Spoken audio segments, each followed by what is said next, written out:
Wisdom of SIRACH, Chapter 22. A lazy man may soon be compared to a filthy stone, and everyone hisses at his dishonor. A lazy man may be compared to the filth of manure. Everyone who picks it up will shake it off his hand. The disgrace of a father is begetting an undisciplined son, and a foolish daughter is born to his loss. A sensible daughter will bring an inheritance to her husband, but a shameful one is a grief to her father. An arrogant daughter shames both father and husband, and she will be dishonored by both. An ill-timed statement is like mournful music, but the chastising and instruction of wisdom are always timely. He who teaches a fool is like one who glues pottery together, or like trying to arouse one from a sound sleep. He who tells something to a fool tells it to a drowsy man, and at the end he will say, "What is it?" If children live honestly and have wherewithal, they shall cover the baseness of their parents. But children, being haughty, through disdain and want of nurture, stain the nobility of their kindred.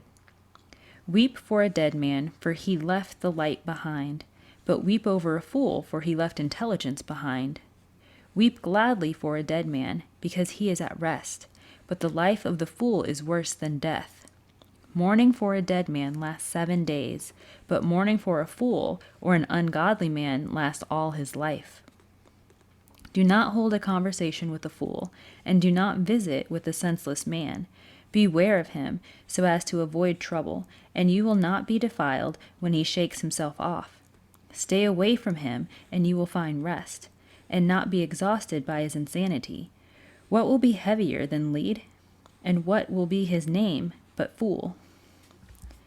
Sand, salt, and a piece of iron are easier to bear than a senseless man. A wooden beam bound together in a building will not be broken loose in an earthquake. So a heart strengthened by reasonable counsel will not be afraid in a crisis. A heart settled on intelligent thought is like a plaster decoration on a smooth wall. As fences set on high place will not stand firm against the wind, so a cowardly heart in the thought of a fool cannot stand firm against any kind of fear. Building friendships. He who pokes his eye will cause tears to fall, and he who pierces a heart reveals its feeling. Throwing a rock at birds scares them away, and disgracing a friend will break up a friendship. If you draw a sword against a friend, do not despair, for a restoration of friendship is possible. If you open your mouth against a friend, do not worry, for reconciliation is possible. But as for reviling or arrogance or revealing secrets or a treacherous blow, with behavior like this, any friend will flee. Gain your neighbor's trust when he is poor, so you may be fulfilled with him when he prospers. Stand by him in his time of trouble, that when he gets his inheritance, you may share it with him. As the smoke and vapor of a furnace precede a fire, so abuses precede bloodshed. I will not be ashamed to shelter a friend, and I will not hide from his face. If anything bad happens to me because of him, everyone who hears about it will beware of him. Who will set a guard over my mouth, and a prudent seal over my lips, that I may not fall because of them, and that my tongue may not destroy me?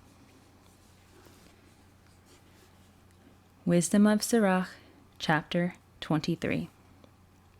O Lord, Father and Master of my life, do not leave me to their counsel, nor let me fall because of them. Who will set whips over my thoughts, and the discipline of wisdom over my heart? So they may not spare me in my errors, nor neglect me in my sins. Lest my mistakes be multiplied and my sins abound, then I would not fall before my adversaries, and my enemy would not rejoice over me. O Lord, Father and the God of my life, do not give me haughty eyes, but turn me away from evil desire. Do not let gluttony or lust overcome me, nor give me up to a shameless soul. My children, hear the teaching of my mouth, for he who keeps it will not be conquered. A sinner will be overtaken by his lips, and a slanderer, an arrogant man, will be made to stumble by them. Do not accustom your mouth to vows, nor make a habit of using the name of the Holy One. For as a servant who is continually beaten will not lack bruises, so also he who makes a vow and continually names the Holy One will never be cleansed from sin. A man who swears many oaths will be filled with lawlessness, and that plague will not depart from his house. If he offends, his sin will be on him, and if he overlooks it, he has sinned doubly. If he swears in vain, he will not be declared righteous, for his house will be filled with trouble. There is a way of speaking comparable to death. May it not be found in the inheritance of Jacob, for all these things will be far from the godly, and they will not be involved in sins. Do not accustom your mouth to lewd expressions, for this is sinful speech. Remember your father and mother when you sit in the council with great men, lest you forget yourself in their presence, and by habit act foolishly.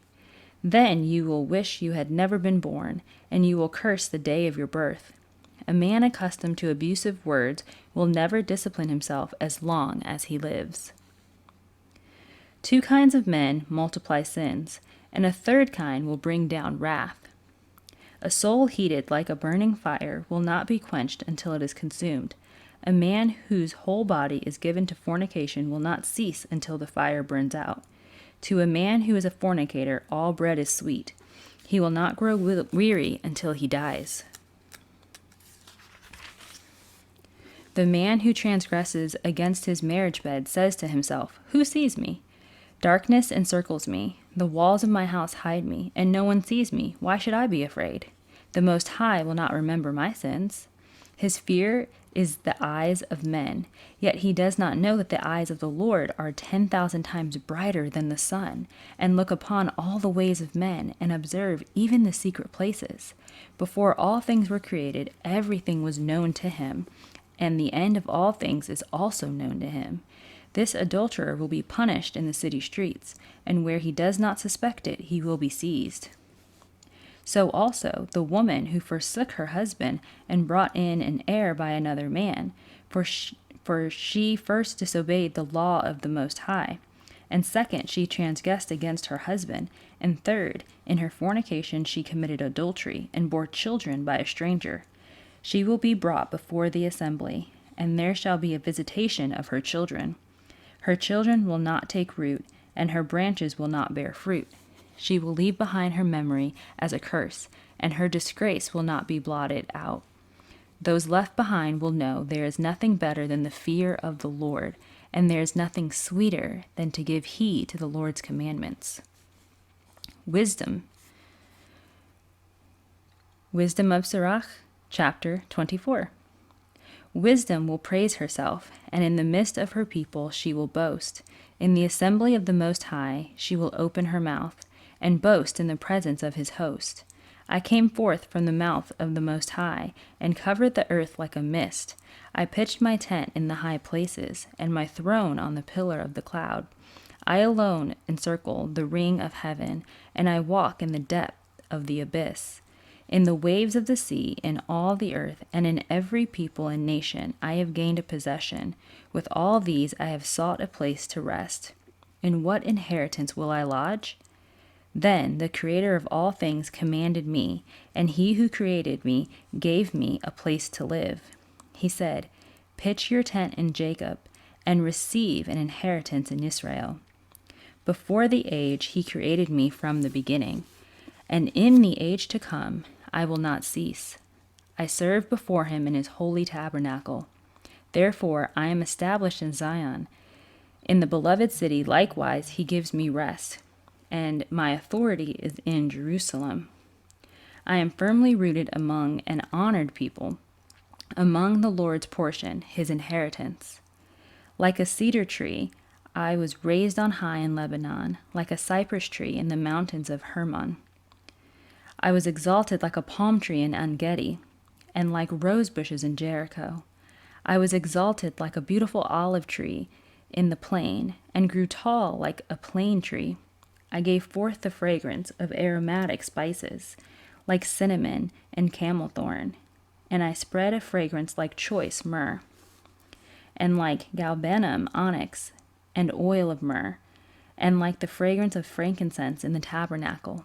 I spread forth my branches like a terebinth tree, and my branches were glory and grace. I yield grace like a vine, and my flowers produce the fruit of glory and riches. I am the mother of fair love and fear and knowledge and holy hope. I therefore, being eternal, am given to all my children who are named by him. Come to me, you who desire me, and take your fill of my fruits, for the remembrance of me is sweeter than honey, and my inheritance is sweeter than the honeycomb.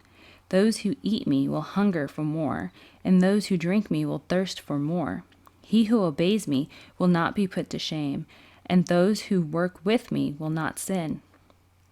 All this is the book of the covenant of the Most High God, the law Moses commanded us, the inheritance of the congregations of Jacob. Faint not to be strong in the Lord, that he may confirm you, cleave unto him. For the Lord Almighty is God alone, and beside him there is no other Savior. This law fills men with wisdom, like the Pishon and the Tigris at the time of first fruits. And it fills them with understanding, like the Euphrates and the Jordan at the time of harvest. This law shines forth instruction like light, like the Gihon in the days of vintage. As the first man did not know wisdom perfectly, so the last man has not searched out her depths. For her thoughts are deeper than the sea, and her counsel than the great abyss. I went forth like a canal from a river, and like an aqueduct into a garden. I said, I will water my garden and drench my garden beds. And behold, my canal became a river, and my river became a sea. I will yet make instruction shine like the morning, and I will make it shine far away. I will yet pour forth teaching like prophecy. And I will leave it behind for future generations. As you can see, I have not labored for myself alone, but for all who seek wisdom. Wisdom of SIRACH, chapter 25.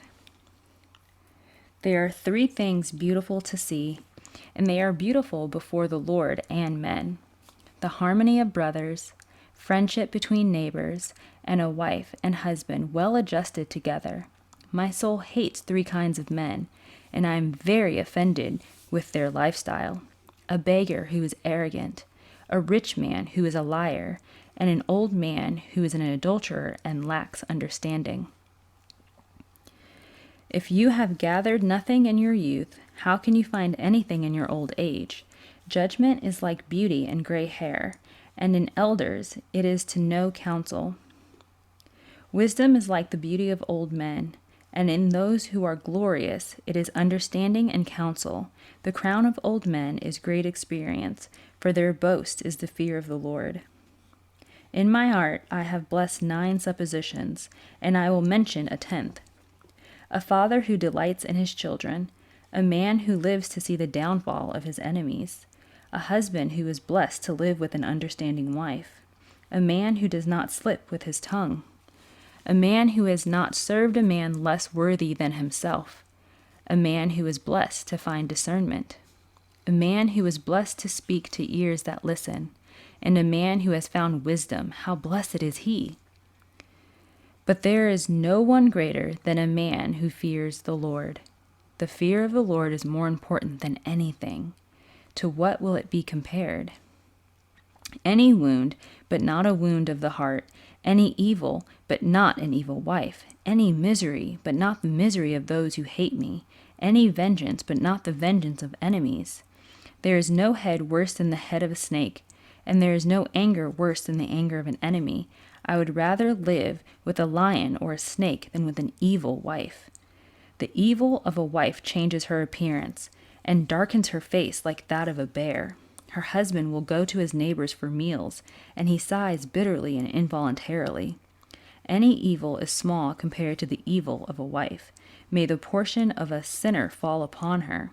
A sandy hill of ascent for the feet of an old man. Such is an overly talkative wife to a quiet husband. Do not fall for the beauty of a woman, and do not long for her beauty. There is wrath, insolence, and great shame when a wife supports her husband, a downcast heart, a sad face, and a wounded heart are caused by an evil wife. Drooping hands and weakened knees are caused by a wife who does not make her husband happy. Sin had its beginning from a wife, and because of her we all die. Do not give water an outlet, nor boldness to an evil wife. If she does not follow your good leadership, cut her off from yourself. Wisdom of SIRACH, chapter 26. Happy is the husband of a good wife. The number of his days will be doubled.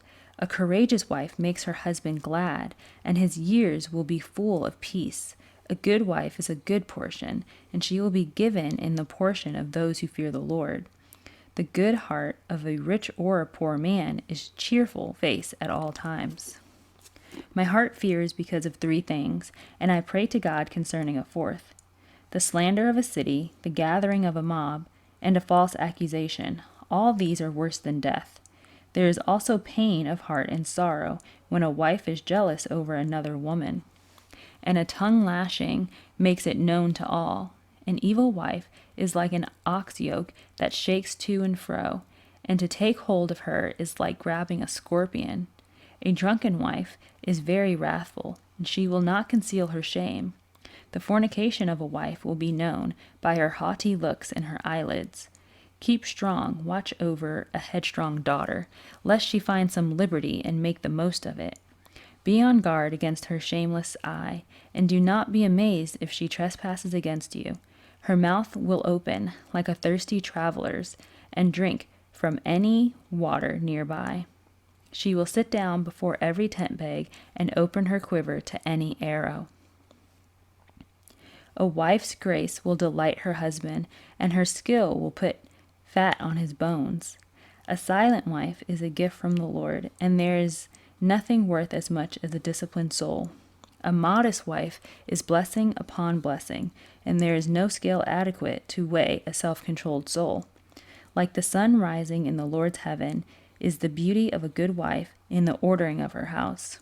Like a lamp shining on the holy lampstand is the beauty of a countenance in the prime of life. Beautiful feet with a steady heart are like golden pillars on a silver base. My heart is grieved by 2 things, and because of a 3rd, anger arises within me.